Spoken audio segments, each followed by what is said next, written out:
Good afternoon, all of you. Welcome to Parivartan learning centre. तर बघा आपण काल आपला मॅट्रायसिस संपलेला आहे. ठीक आहे. तर आज आपण न्यू चॅप्टर स्टार्ट करणार आहोत, लाईन अँड प्लेन. ओके. तर बघा आपण आज न्यू चॅप्टर स्टार्ट करणार आहोत, ज्याचं नाव आहे लाईन अँड प्लेन. आवाज येस येस. ओके ठीक आहे. एक मिनिट हा. येतोय का आवाज? हॅलो. एक मिनिट हा. इंटरनेटचा कनेक्शन प्रॉब्लेम दिसतोय. Wait just moment.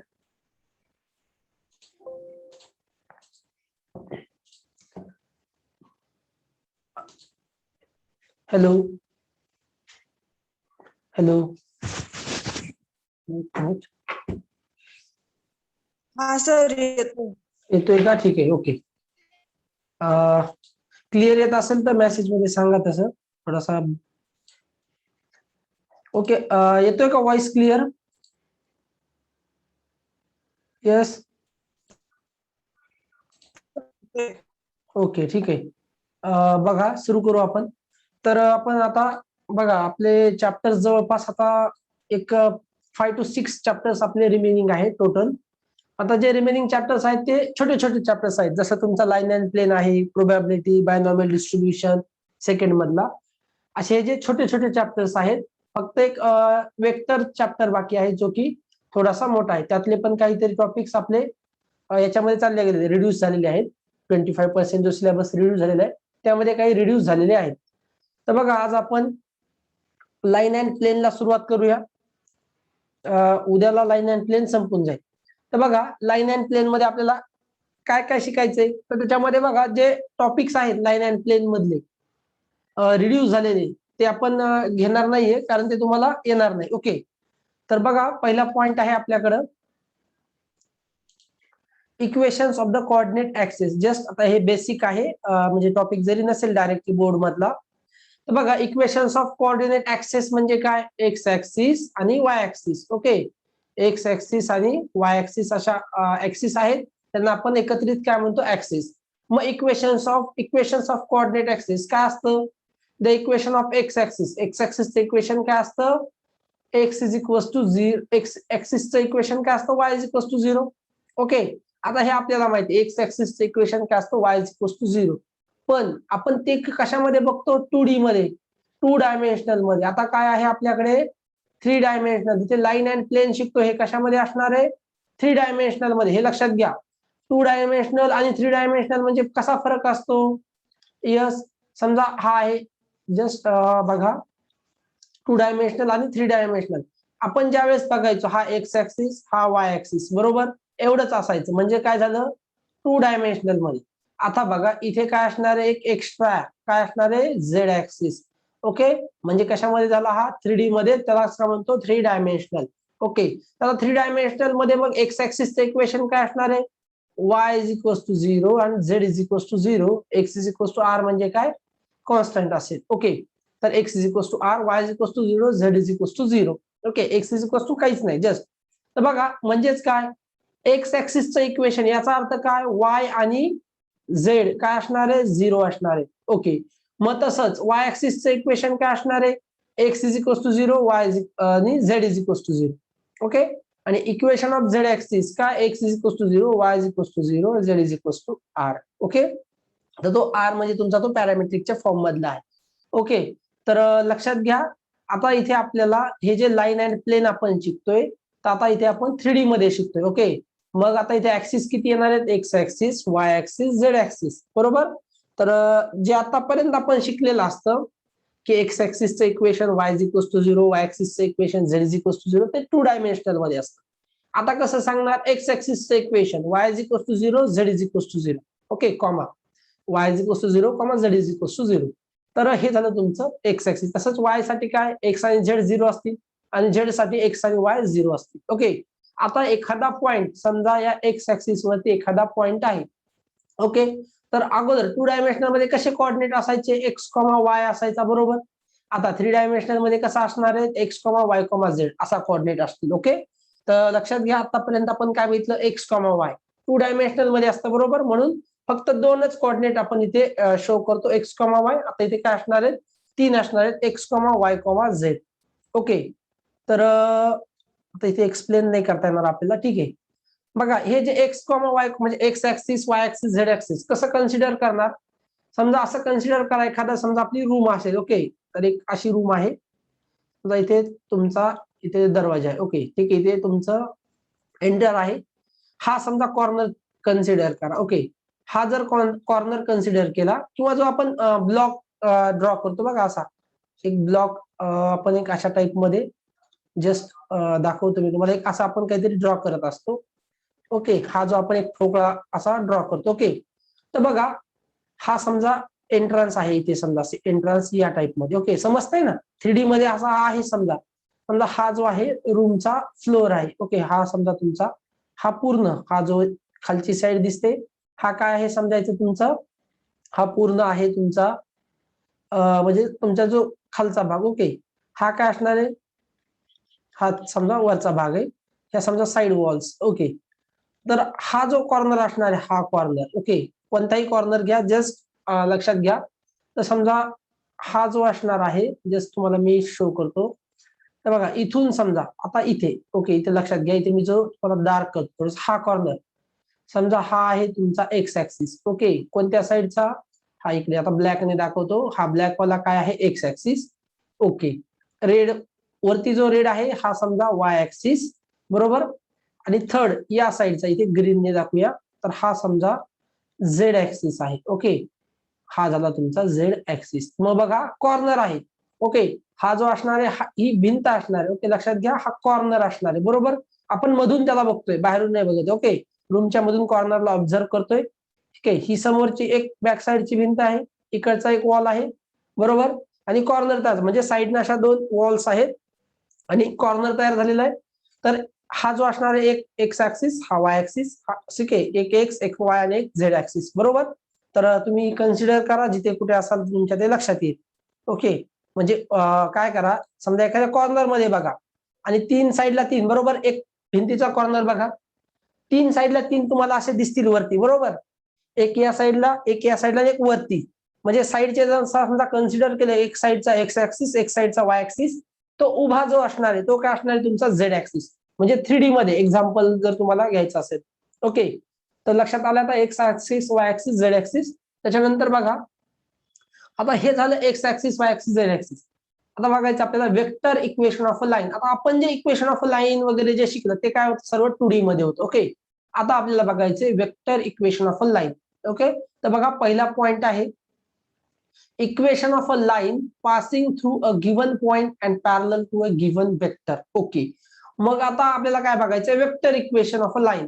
मग एखादे हे जे असतात एक्स ऍक्सिस वाय हे काय आहे, वेक्टर, बरोबर आहे ना. तर अशा वेक्टरच्या फॉर्म मध्ये आपल्याला इक्वेशन ऑफ अ लाईन बघायची, वेक्टर फॉर्म मध्ये. तर मग बघा, ओके, आता पहिला पॉइंट आहे equation of a line passing through a given point. Okay, बघा जो एक पॉइंट तुम्हाला गिव्हन असेल तर इक्वेशन ऑफ लाईन फाइंड करायचे passing through a given point. Okay, म्हणजे एक्स ऍक्सिस वरती कुठेतरी किंवा म्हणजे कुठेही पॉइंट असेल. ओके, पॉइंट असा कुठेही असेल तो. ओके, असा बघा इथे डार्क वर इथे कुठेतरी पॉइंट असेल किंवा कुठेही एनी पॉइंट. ओके, कुठेही असा एखादा पॉइंट असेल, तो एक पॉइंट दिलेला असेल. ओके, म्हणजे given point, equation of a line passing through that point and parallel to a given vector. Okay, म्हणजे मला समजा एखादा असा वेक्टर दिलाय आणि त्याच्या पॅरलल मध्ये लाईन दिली. ओके, हा वेक्टर आहे, वेक्टर म्हणजे बाण दाखवला गेला, बरोबर. हा वेक्टर आहे आणि ही आहे तुमची लाईन.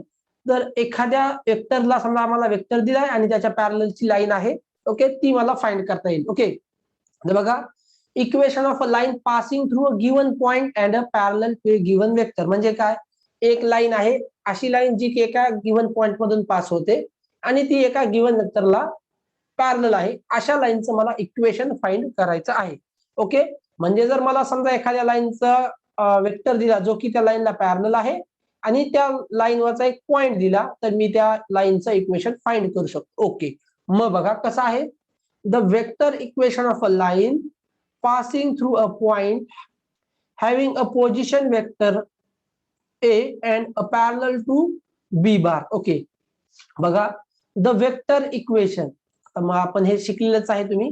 तर वेक्टर फॉर्म बघा, the vector equation of a line passing through a point having position vector A and parallel to B bar is R bar is equals to A bar plus B bar. Okay, आता बघा काय सांगितलंय, vector equation of a line विचारले, passing through a point having position vector A bar. आता बघा, आता हा vector form आहे, मला काय दिलंय, पॉइंट दिलाय एक, त्याचा पोझिशन वेक्टर काय आहे, ए बार. हे लक्षात येते, position vector point x Y Z अशा फॉर्म मध्ये दिलाय का, नाही दिला. कशाच्या फॉर्म मध्ये दिलाय, ओके, हा x comma Y comma Z, हा हे जे कोऑर्डिनेट असतात हे कशाच्या फॉर्म म्हणजे कोणता फॉर्म असतो, हा कार्टेशियन फॉर्म. ओके, बघा आपण ज्यावेळेस एखादे असं लिहितो x comma Y comma Z, कोणताही पॉईंट 1, 2, 3, तर हे जे काही पॉईंट असतात कशामध्ये असतात, कार्टेशियन कोऑर्डिनेट सिस्टम असते ना, तर हा असतो कार्टेशियन कोऑर्डिनेट सिस्टीम मधला पॉईंट. ओके, तर कार्टेशियन फॉर्म म्हणतो याला, बरोबर.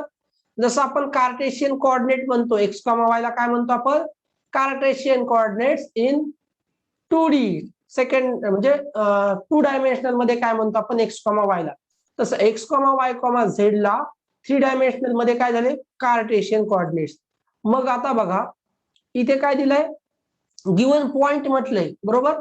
इथे गिवन पॉइंट म्हटलं पण पॉइंट दिसला का नाही, तर पॉइंटचा काय दिलाय मला, पोझिशन वेक्टर. बघा पॉइंटचा काय दिलाय, पोझिशन वेक्टर. तर वेक्टर फॉर्म मध्ये म्हणजे काय, पोझिशन वेक्टर काय दिलाय, ए बार. ओके, हा झाला तुमचा position vector A bar.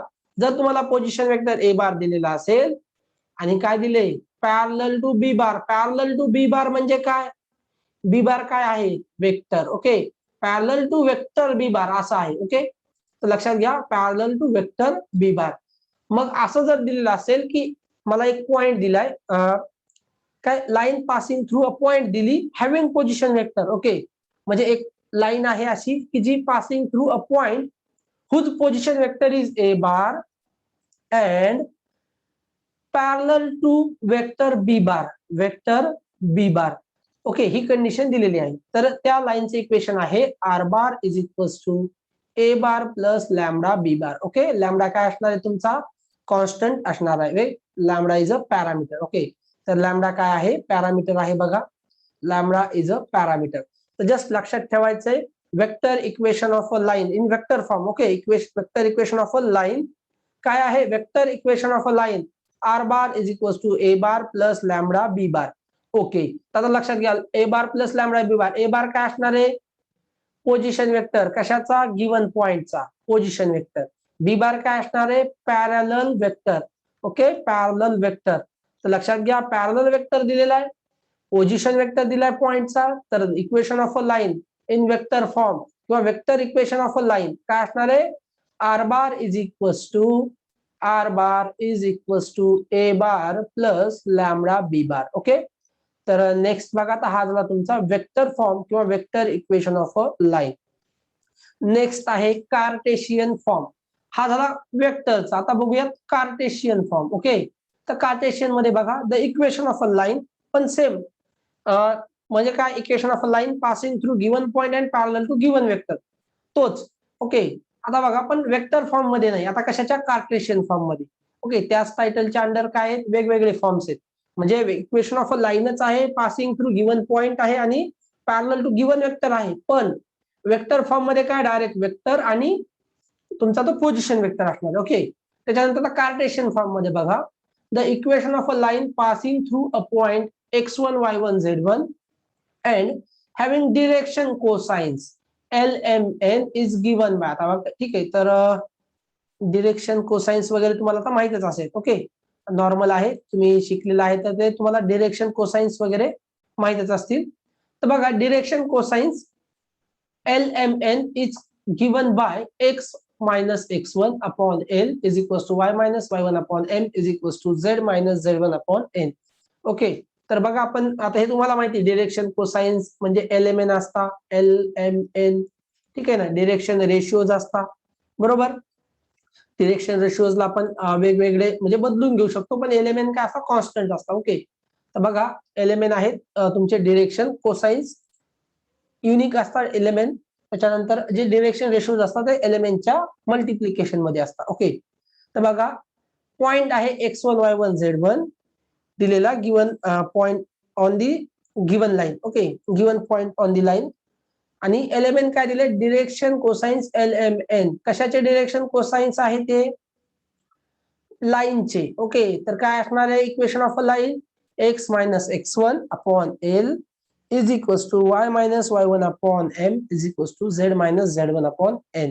Okay, just लक्षात ठेवा, x minus x1 upon L is equals to y minus y1 upon M is equals to z minus z1 upon N.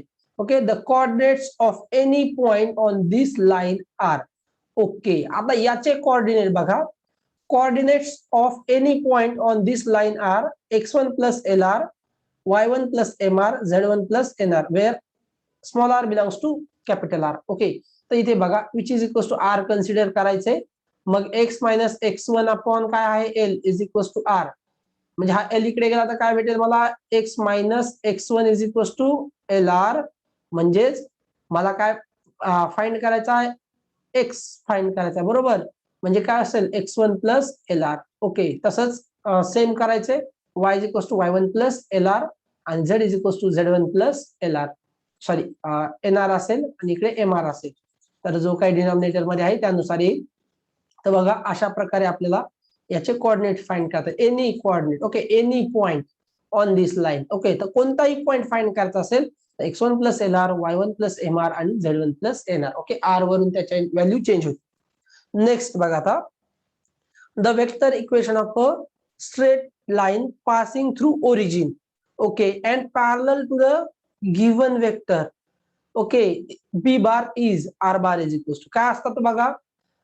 जर पहिलं बघा इथे हा जो आहे काय होतं, पोझिशन वेक्टर ए बार होता. आता इथे 0 0 असल्यामुळे पोझिशन वेक्टर राहणार नाही. काय होईल, R bar is equals to A bar plus lambda B bar. A bar चालल्या गेला, काय आहे equation of a straight line passing through काय आहे, ओरिजिन. ओके, बघा ओरिजिन असेल तर काय घेणार, R bar is equals to lambda B bar. Yes, R bar is equals to lambda B bar. जर पोझिशन वेक्टर दिला असता तर काय असलं असतं, R bar is equals to A bar plus lambda B bar. लक्षात ठेवा, हे इक्वेशन ऑफ अ लाईन आहेत passing through a given point and a parallel to given vector B bar. Okay, तर R bar is equals to A bar plus lambda B bar, vector form x minus x1 upon L, y minus y1 upon M equals to y minus y1 upon M, which is equals to z minus z1 upon M. N हा आहे तुमचा Cartesian form. Okay, मग any point on this line is given by x1 plus LR, y1 plus MR, z1 plus NR. Okay, next बघा आता, vector equation of a line passing through 2 points. बघा आता पहिला जो पॉइंट होता तो काय होता, vector equation of a line passing through given point and parallel to given vector. Okay, पण आता तसं आहे का, आता काय आहे बघा, vector equation of a line passing through 2 points. Okay, दोन्ही पॉइंट मधून आता 2 पॉइंट गिवन असणार. मग बघा वेक्टर फॉर्म मध्ये कसं असेल, the vector equation of a line passing through 2 points having position vectors A bar and B bar is R bar is equals to 1 minus lambda a bar plus lambda b bar, where lambda is a scalar. बघा 1 minus lambda a bar plus lambda b bar, where lambda is a scalar, that is r bar is equals to a bar plus lambda b bar minus a bar. Okay, तर लक्षात ठेवा बघा. आता vector form लक्षात ठेवायचा, vector equation of a line passing through 2 points having position vectors A bar and B bar. हे बघा position vectors म्हणजे काय, हा जर x1 y1 z1 जो कोऑर्डिनेट्स असतात ना कोऑर्डिनेट सिस्टीम मध्ये, म्हणजे कार्टेशियन कोऑर्डिनेट सिस्टीम असणार आहे. त्याच्यामध्ये काय पॉइंट्स XYZ असतील, बरोबर. x1 सोडून द्या, XYZ घ्या. तर याचं पोझिशन वेक्टर काय असणार आहे, xi plus yj plus zk. ठीक आहे ना, हा काय असतो याचा पोझिशन वेक्टर. जस्ट त्याला आपण पोझिशन वेक्टर वेक्टरच्या फॉर्म मध्ये लिहितो. तर समजा पोझिशन वेक्टर तुम्हाला दिलेले आहेत ए बार आणि बी बार, आणि काय विचारलंय, 2 पॉइंट्स आहेत. Vector equation of a line passing through 2 points म्हणजे 2 पॉइंट दिलेले आहेत लाईन वरचे, ज्याचे पोझिशन वेक्टर्स काय आहेत, ए बार आणि बी बार.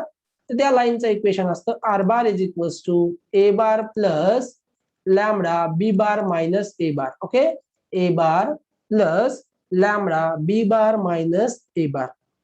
लक्षात ठेवा, R bar is equals to A bar plus lambda B bar minus A bar. Okay, passing through 2 points. Okay, next बघा आता. तर वेक्टर फॉर्म झाला. आता बघूयात कार्टेशियन फॉर्म. आता कार्टेशियन फॉर्म मध्ये काय असणार आहेत, 2 पॉइंट दिलेले असणार आहेत. पहिल्यांदा काय दिलं होतं बघा, एक पॉइंट दिला होता x1 y1 z1 आणि दुसरा काय दिला होता LMN. 2 पॉइंट होते का नाही, काय दिले होते त्या म्हणजे लाईनचे काय दिलेले होते, डिरेक्शन कोसाइन्स. ठीक आहे ना, LMN दिलेले होते. आता बघा 2 पॉइंट आहेत x1 y1 z1 x2 y2 z2 बरोबर. तर इक्वेशन ऑफ लाईन बघा, x मायनस पहिल्यांदा कसं होतं x minus x1 upon l. तर इथे काय करायचं फक्त x2 minus x1 is equals to y minus y1 upon y2 minus y1 is equals to z minus z1 upon z2 minus z1. Okay, तर 2 point form जसं आपण तिकडे बघायचं ना लाईनचं, त्या टाइप मध्ये बघा. तर जस्ट लक्षात ठेवायचं 2 पॉइंट फॉर्म म्हणजे काय, x minus x1 upon x2 minus x1 is equals to y minus y1 upon y2 minus y1 is equals to z minus z1 upon z2 minus z1. Okay. Next बघा, symmetric form. If r bar is equals to xi plus yj plus zk, a bar is equals to ai a1i plus b1j plus c1k, and b bar is equals to a2i plus b2j plus c2k, then r bar is equals to 1 minus lambda a bar plus lambda b bar gives. Okay. तर आता हे बघा, काय दिलं symmetric म्हणजे काय नाही, तुम्हाला आर बार दिलेला आहे, ए बार आणि बी बार आहे बरोबर. आर बार म्हणजे तो वेक्टर आपल्याला फाइंड करायचा असतो. ओके, तर बघा ए बार आणि बी बार आहे. यस, तर R bar is equals to काय दिलाय, 1 मायनस लॅमडा ए बार. हे इथे बघा, हा जो 1 minus lambda A bar plus lambda B bar, किंवा त्यालाच आपण A bar plus lambda B bar minus A bar करतो बरोबर. तर यांनी याच्यामध्ये जर सबस्टिट्यूट केलं तर काय भेटेल. ओके, तर x minus a1 upon a2 minus a1 is equals to y minus b1 upon b2 minus b1 is equals to z minus c1 upon c2 minus c1 is equals to lambda. Okay, just हे काही नाहीये, म्हणजे समजा हे R bar A बार दिलेला आहे, बी bar म्हणजे दोन तुम्हाला पोझिशन वेक्टर्स दिलेले. यस, तर R bar is equals to जर हा आहे ओके, तर त्याचा सबस्टिट्यूट कसं येणार, मग बघा हा x मायनस a1 तो हा इकडे जाईल a2 लॅमडा. ठीक आहे, इकडे x इथून आपण फाइंड करू शकतो. तर बघा जस्ट हे लक्षात ठेवा, सिमेट्रिक फॉर्म एवढे यूज होणार नाही. नेक्स्ट बघा, distance of a point from a line. Okay, तर आता काय फाइंड करायचं आपल्याला, distance of a point from a line. तर बघा जस्ट फॉर्म्युले आहेत ते तुम्ही बघितलेच असतील, एक रिव्हिजन घेऊ आपण. Vector form, distance of a point from a line in vector form. बघा, length of a perpendicular from a point P in bracket alpha bar. म्हणजे काय, हा अल्फा बार काय असणार आहे, पोझिशन वेक्टर पॉइंट पी चा. हे बघा आता वेक्टर मध्ये लक्षात ठेवा, पी इन ब्रॅकेट अल्फा बार याचा अर्थ काय, हा अल्फा बार काय असणार आहे, पोझिशन वेक्टर असणार आहे पॉइंट पी चा. Okay, position vector of point P. आता हे थोडस तुम्ही आता जर रीड केलेलं असेल तर तुम्हाला माहित असेल. Okay, to the line R bar is equals to A bar plus lambda B bar. Okay, एक लाईन दिलेली, R bar is equals to A bar plus lambda B bar. Okay, आता बघा, length of a perpendicular from a point P in bracket alpha bar to the line R bar is equals to A bar plus lambda B bar इज काय आहे, under root मध्ये बघा, under root of mod of A bar alpha bar minus A bar bracket square. Okay, alpha bar minus A bar. A bar म्हणजे काय, position vector आहे कशाचा, point on a line, given point on a लाईनचा position vector. म्हणजे ए बार हा म्हणजे एखाद्या point आहे लाईनवरचा त्याचा पोझिशन वेक्टर असणार आहे. ओके, तर अल्फा बार मायनस ए बारचा ब्रॅकेट मॉड्युलस आहे, त्याचा स्क्वेअर घ्यायचा आहे. ठीक आहे, mod of alpha bar minus A bar square minus in bracket बघा alpha bar minus A bar. ठीक आहे, dot B bar upon mod of B bar. ठीक आहे, तर त्याचा काय करायचं आपल्याला, स्क्वेअर घ्यायचा. जस्ट फॉर्म्युला आहे बघा डिस्टन्स फाइंड करण्यासाठी. ओके, तर वेक्टर फॉर्म मध्ये distance of a point from a line. तर पॉइंट, आता वेक्टर फॉर्म म्हणलं तर पॉइंट पण कशाचा फॉर्म मध्ये घेणार, वेक्टरच्या. मग पॉइंट घेतला alpha bar. Okay, position vector P point आहे, त्या पॉइंटचा पोझिशन वेक्टर आहे अल्फा बार, आणि लाईनचा इक्वेशन काय, R bar is equals to A bar plus lambda B bar. तर distance of perpendicular distance from this P in bracket alpha bar to the line R bar is equals to A bar plus lambda B bar is given by under root of mod of alpha bar minus a bar bracket square minus in bracket A alpha bar minus A bar dot B bar S upon mod of B bar bracket square. तर just लक्षात ठेवा बघा. त्याच्यानंतर next आहे cartesian form. आता हे झालं vector मध्ये.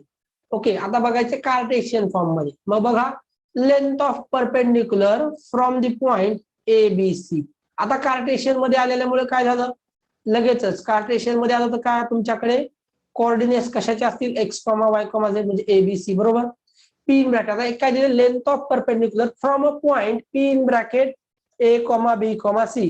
म्हणजे या पॉइंट पासून मला कोणत्या लाईनवरचं X minus X one upon L Y minus Y one upon M is equal to Z minus Z one upon N या लाईनवरचं काय करायचे, परपेंडिक्युलर डिस्टन्स फाइंड करायचे. ओके, आता लाईन पण कार्टेशियन फॉर्म मध्ये, हा आहे लाईनचा कार्टेशियन फॉर्म, तो काय होता वेक्टर फॉर्म. तर डिस्टन्स काय असणार आहे बघा, अंडर रूट मध्ये डिस्टन्स दिलेले बघा तुम्हाला ब्रॅकेट मध्ये A minus X one bracket square plus B minus Y one bracket square plus C minus Z one bracket square minus A minus X one L plus B minus Y one M plus Z C minus Z one N ब्रॅकेटचा whole square. Okay, आता ह्या पूर्ण ब्रॅकेटचा whole square आहे. Where L M N are direction cosines of line. बघा आता असे भरपूर फॉर्म्युले आहेत इथे लाईन आणि प्लेन मध्ये. तर बघा तुम्हाला कशा प्रकारे ते लक्षात राहता येतील म्हणजे ठेवता येतील ते जस्ट ओके. बरेचसे कन्सेप्ट आहेत आपल्याला घ्यावंच लागतील, ते जस्ट तुम्हाला लक्षातच नसतील. ठीक आहे ना, एक एक फॉर्म्युला जस्ट रिव्हाइज करायचा आहे तुम्हाला. Just moment. ओके, तर बघा कार्टेशियन फॉर्म मध्ये काही नाही, लक्षात कसं ठेवणार, मग डिस्टन्स फाइंड करायचे. काय दोन दिलेत बरोबर, एबीसी आहे आणि एक्स वन म्हणजे तो पॉईंट दिलेला बरोबर, लाईनचं इक्वेशन दिलेलं. मग कसं करणार, A minus X one whole square plus B minus Y one whole square plus C minus Z one whole square. Okay, आता हे का बरं केलं, जसं एक्स मायनस एक्स वन दोन पॉईंट मधलं डिस्टन्स. बघा दोन पॉईंट मधलं डिस्टन्स काय असतं 2D मध्ये किंवा 3D मध्ये जरी घेतलं तरी एक्स मायनस एक्स वन किंवा X two minus X one whole square plus Y two minus Y one whole square plus Z two minus Z one whole square. दोन पॉईंट मधलं डिस्टन्स. आता बघा मग आता काय करायचं, जो पॉईंट दिलेला आहे त्याचं डिस्टन्स म्हणजे हा पॉईंट आहे ना एबीसी आणि या लाईनचा पॉईंट काय आहे X one Y one Z one. ही जी लाईन दिलेली ना या पॉईंट या लाईनवरचा एक पॉईंट काय आहे X one comma Y one comma Z one. तर या दोन पॉईंट मधलं distance A minus X one whole square plus B minus Y one whole square plus C minus Z one whole square minus. Okay, याच्यातून काय minus करायचंय, A minus X into L. A minus काय केलाय X one, sorry A minus X one into L. L काय आहे तुमचा, L काय आहे direction cosines plus B minus Y one into M plus C minus Z one into N आणि ब्रॅकेटचा काय करायचंय स्क्वेअर घ्यायचा. Okay, where L comma M comma N are direction cosines of a line. Okay, तर L comma M comma N काय आहेत, direction cosines आहेत लाईनचे. नेक्स्ट आणि त्याचा ब्रॅकेट स्क्वेअर करायचा. ओके, इथे बघा A minus X X one. Okay, जे आपण म्हणजे दोन पॉईंट मधलं डिस्टन्स फाइंड करतो ते तर लिहिलं, त्याच्यातून सबस्ट्रॅक्ट काय करायचे तेच A minus X one into L करायचं फक्त plus B minus Y one into M plus C minus Z one into N आणि त्या पूर्ण ब्रॅकेटचा होल स्क्वेअर. ओके, पूर्ण ब्रॅकेटचा होल स्क्वेअर म्हणजे काय, फक्त इथून इथपर्यंतचा ब्रॅकेट. Okay, next bracket. त्याच्यानंतर बघा distance between skew lines. Okay, vector form मध्ये डिस्टन्स बिटवीन स्क्यू लाईन्स.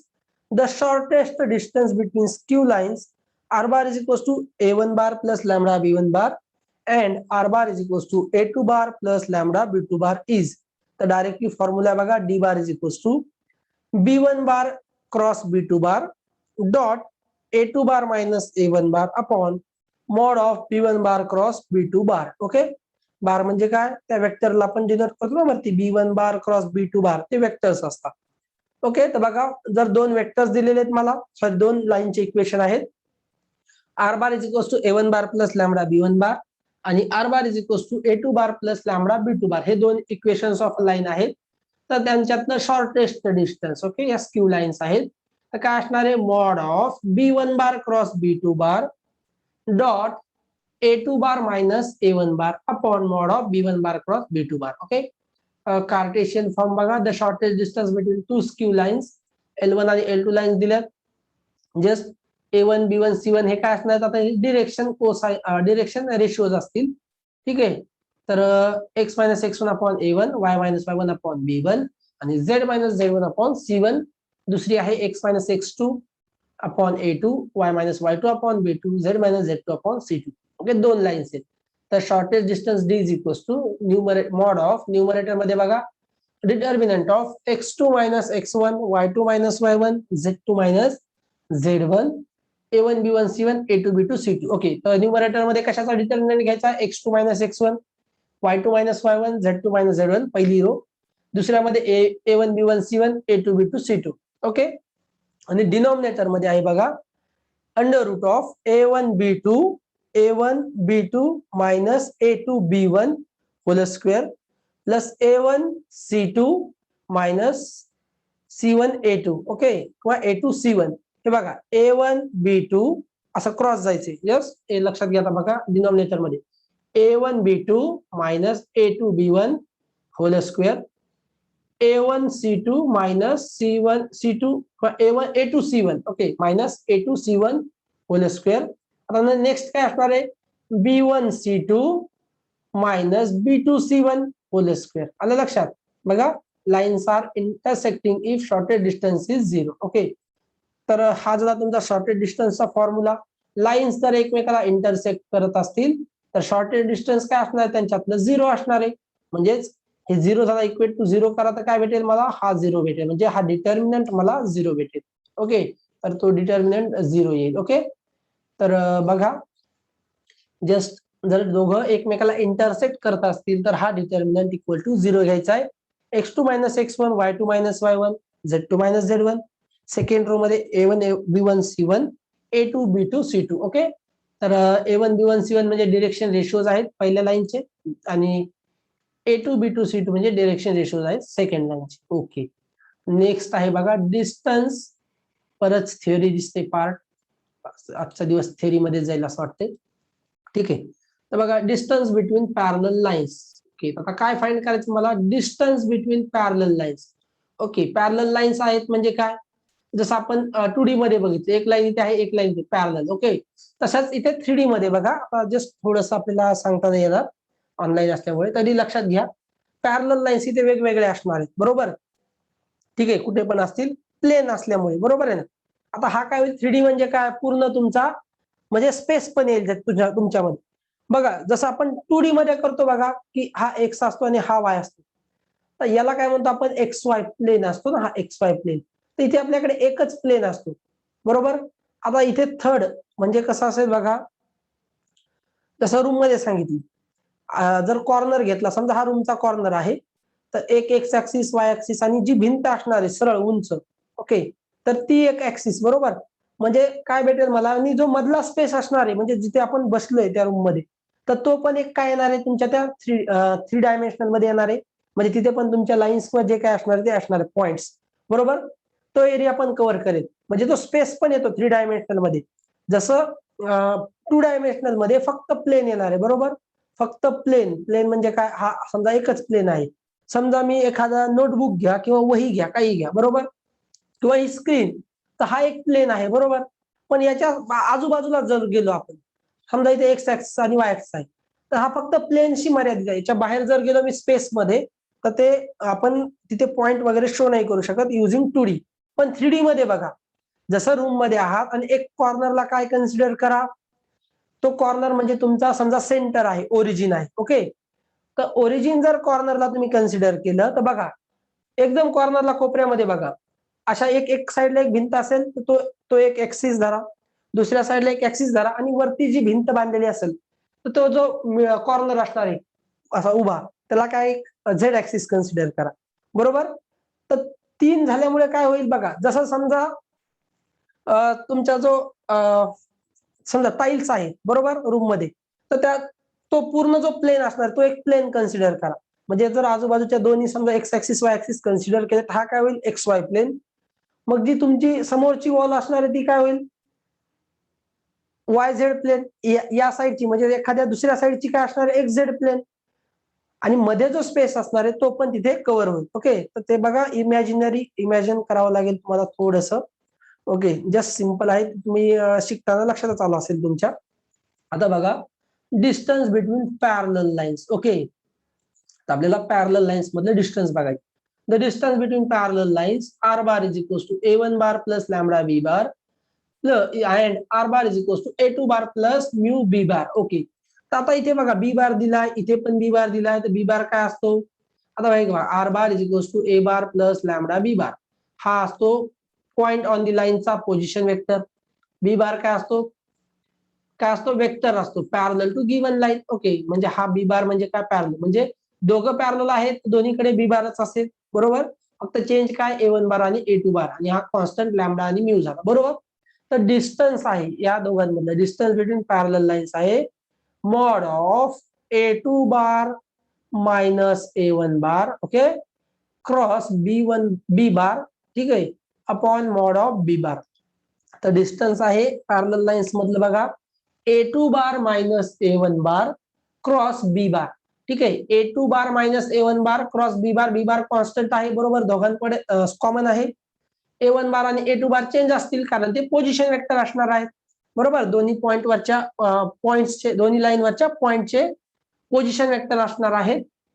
काय असतील? a1 बार आणि a2 बार. ओके, मग काय? a2 bar minus a1 bar cross b bar upon mod of b bar. Okay, हा झाला तुमचा distance, which is equals to बघा mod of a2 bar minus a1 bar cross b cap. Okay, आता हे माहिती तुम्हाला बी बार आणि बी cap मध्ये काय असतं? हा युनिट वेक्टर असतो.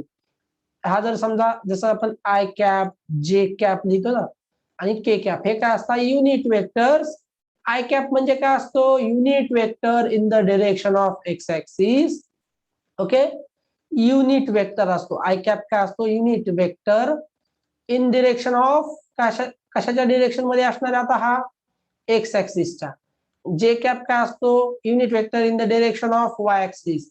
आणि के कॅप काय असतो? Unit vector in the direction of Z axis. तर हे कॅप म्हणजे ते असतात युनिट वेक्टर्सला आपण डिनोट करतो. Okay, A bar, B bar किंवा बार जर असेल फक्त आडवी लाईन, ओके, वरती, तर त्याला काय म्हणणार? वेक्टर. ओके, तो युनिट वेक्टर नसणार आहे, तो फक्त वेक्टर असणार आहे. बघा, तर mod of a2 bar minus a1 बार. आता हा इथं बी कॅप का बरं लिहिला? तर काय असतं? A cap. समजा मला एखादा युनिट वेक्टर फाइंड करायचा आहे, काय फाइंड करतो मी? समजा तर असं असतं b bar upon mod of B bar, याला काय म्हणतो? बी कॅप. ओके, तर एखाद्या वेक्टरचा मला काय फाइंड करायचं आहे? Unit vector in the direction of that vector. Okay, b cap म्हणजे काय? Unit vector in the direction of B bar. Okay, हे लक्षात घ्या. बी कॅप याचा अर्थ काय? Unit vector in the direction of B bar. Okay, तर एखादा जर समजा मला वेक्टर दिलाय बी बार आणि त्याचं काय दिलंय? मॉड्युलस. मॉड्युलस म्हणजे काय? मॅग्निट्यूड दिले, बरोबर. तर मी याला काय म्हणतो? बी कॅप. ओके, तर हा असतो तुमचा युनिट वेक्टर. ओके, म्हणजे बघा, एखादा वेक्टर आहे आणि त्याला त्याच्याच मॅग्निट्यूडनं डिवाइड केलं तर काय राहणार आहे? युनिट वेक्टर राहील ना शिल्लक. यस, फक्त काय राहणार आहे? Unit vector. ओके, त्याच्यानंतर आहे equation of a plane. Just आपण टायमिंग बघूयात. ओके, आहे अजून थोडा वेळ. तर बघा, युनिट वेक्टर झाला आता, ठीक आहे. तर हे लक्षात घ्या, हे जे तुमचा okay, where b cap is equals to B bar upon mod of B bar. तर एखाद्या वेक्टरला आपण ज्यावेळेस त्याच्या मॅग्निट्यूडने डिवाइड करतो, मॅग्निट्यूड म्हणजे काय? मॉड्युलस. ठीक आहे, मॉड ऑफ बी बार, तर काय होतो? तो युनिट वेक्टर. ओके, नेक्स्ट बघा, equation of a plane. Equation of a plane in normal form. Okay, अजून बरंच आहे, ठीक आहे, बरीच थिअरी आहे लाईन अँड प्लेन मध्ये. जस्ट पण टॉपिक सोपा आहे, जस्ट खूप काही असा अवघड नाहीये. तर बघा, इक्वेशन आणि मोजकेच क्वेश्चन्स विचारतात. Equation of a plane. Okay, तर equation of a plane in normal form. तर बघा, वेक्टर फॉर्म दिलेला आहे. The vector equation of a plane in normal form is R bar dot n cap is equals to p. तर आज आपण काय करूया? एकच लेक्चर घेऊ. काय होईल, आज खूपच थिअरी पूर्ण एकदाच तुमच्यावरती लोड येईल. ओके, तर उद्याला पहिल्या पार्ट मध्ये थिअरी होईल आणि मग नेक्स्ट पार्ट मध्ये आपल्याला एमसीक्यू सॉल्व्ह करता येतील. आता हे कसं एकदाच तुम्हाला सांगितल्यामुळे खूप अवघड वाटते. हळूहळू हळू एक एक जर घेतलं तर तुम्हाला सिंपल गेलं असतं. ते तुम्ही शिकताना तुम्ही मला आता लक्षात म्हणजे तुम्ही आता नेमकं कसं शिकले, जे तुम्ही ऑनलाईन शिकलेलंच असेल सगळीकडे, तर ते हळूहळू जर थोडा हा टॉपिक शिकला तर काय होतं, एक एक टॉपिक आहे. ओके, तर एक एक थेरम म्हणजे एक एक फॉर्म्युल्यावरती एक्झाम्पल वगैरे सॉल्व्ह केल्यानंतर तो फॉर्म्युला लक्षात येतो, मग लाईन वगैरे समजता. ओके, तर बघा आता डिस्टन्स बिटवीन पॅरलल लाईन्स. ठीक आहे, हे बघितलं आपण तर इक्वेशन ऑफ अ प्लेन. तर इक्वेशन ऑफ अ प्लेन बघा, vector equation of a plane, equation of a plane in normal form पहिला आहे. इक्वेशन ऑफ प्लेन मध्ये equation of a plane in normal form, तर वेक्टर फॉर्म आहे. Vector equation of a plane in normal form is R bar dot n cap is equal to p, where n cap, आता n cap म्हणजे काय, unit vector along normal and p is the distance of the plane from the origin. Okay, तर R bar dot n cap हा महत्वाचा formula is equal to p. R bar म्हणजे काय, हा तुमचा पॅरामीटर आहे, पॅरामीटर किंवा जसं व्हेरिएबलच्या टाईप मधला आहे. ओके, तर आर बार डॉट म्हणजे जसं आपलं एक्स वाय असतात ना तिकडे, तसं इथे आर बार येणारच आहे वेक्टरच्या फॉर्म मध्ये. Okay, r bar dot n cap, n cap काय आहे, युनिट वेक्टर. बघा, एन कॅप आहे unit vector along normal. Okay, तर नॉर्मल फॉर्म आहे म्हणजे जर एखादा इक्वेशन ऑफ अ प्लेन म्हणजे समजा बघा एखादा प्लेन आहे, हा समजा इकडे असा प्लेन आहे. ओके, हा समजा प्लेन आहे, कन्सिडर करा असा समजा प्लेन आहे. ओके, याला एक लाईन, ओके, अशी काय आहे, नॉर्मल आहे म्हणजे परपेंडिक्युलर आहे, बरोबर, याला आपण नॉर्मल म्हणतो. ओके, तर vector equation of a plane in normal form म्हणजे हा जर समजा तुमचा नॉर्मल आहे, तर याच्या डिरेक्शन मध्ये एक एन कॅप आहे, unit vector in the direction of normal along normal. आणि पी काय आहे, distance of a plane from origin, समजा हा आहे ओरिजिन. ठीक आहे, किंवा इकडे कुठेतरी ओरिजिन आहे. ठीक आहे, कुठेही असेल तर ओरिजिन पासूनचं डिस्टन्स पी आहे, कशाचं, प्लेनचं. तर R bar dot n cap is equal to p is the vector form of vector equation of a plane in normal form. Okay, vector equation of a plane in normal form. Okay, तर हे आहे vector equation. लक्षात ठेवा, vector equation of a plane in normal form is r bar dot n cap is equals to p, where n cap is the normal form म्हणते ना, याचा अर्थ आहे n cap काय, unit vector in the direction of normal and where and p is the distance of a plane from the origin, distance of that plane from origin. तर प्लेनचं distance p असणार आहे origin पासून. Okay, तर Cartesian form, okay, आता हे आपण उद्यालाच घेऊया. ठीक आहे, तर प्लेनचं आता आपण लाईन्सचं बघितलंय. एक काम करा, आता पूर्ण लाईन आणि प्लेन ची थिअरी उद्याला वाचून या. आपण प्लेनचं इथे घेऊया. ठीक आहे, तर सर्व बघूया काय काय फॉर्म मध्ये आहे प्लेनचं, तर ते Cartesian forms, equation of plane. तर ठीक आहे, तर ते सर्व इक्वेशन्स वगैरे बघूया प्लेन्सचे.